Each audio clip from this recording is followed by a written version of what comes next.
বর 95 ও কনে 90 বসলেন বিয়ের পিঁড়িতে। তারা 70 বছর লিভ ইন করেছে, 8টি সন্তান আছে, কিন্তু তাদের আনুষ্ঠানিক কোনো বিয়ে হয়নি। এইবার সেই কাজটাই তারা সেরে নিলেন। অবশেষে বিয়ের পিঁড়িতে বসলেন সেই বৃদ্ধ ও বৃদ্ধা। এলো ডিজে ও মাইক, পাত পেরে খেলো গোটা গ্রাম। সাম্প্রতিক সামাজিক মাধ্যমে ভাইরাল হয়েছে এমনই একটি ভিডিও। রামাবাই খারারি ও জিওয়ালি দেবী রাজস্থানের ডুঙ্গারপুর জেলার বাসিন্দা। একজনের বয়স 95, অন্যজনের 90। দীর্ঘ 70 বছর একসঙ্গে রয়েছেন তারা। শেষ জীবনে তারা বিয়ে করার সিদ্ধান্ত নেন। আপত্তি করেনি তাদের ছেলে মেয়ে নাতি নাতনিরা। বৃদ্ধ ও বৃদ্ধার ইচ্ছা জানার পর দেরি করেননি ছেলে মেয়েরা।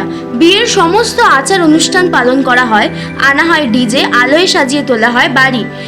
গোটা গ্রাম তাদের বিয়েতে মেতে ওঠে। বৃদ্ধ বৃদ্ধার এক ছেলে কান্তিলাল খারারি বলে, ওরা বিয়ের ইচ্ছে প্রকাশ করে, পরিবারের কেউ তাতে বাধা দেয়নি। গায়ে হলুদ পর্ব থেকে 7 পাকে বাধা সবটাই হয়। গোটা গ্রাম বিয়েতে হাজির ছিল। Shashwati Chatterjee report, target news.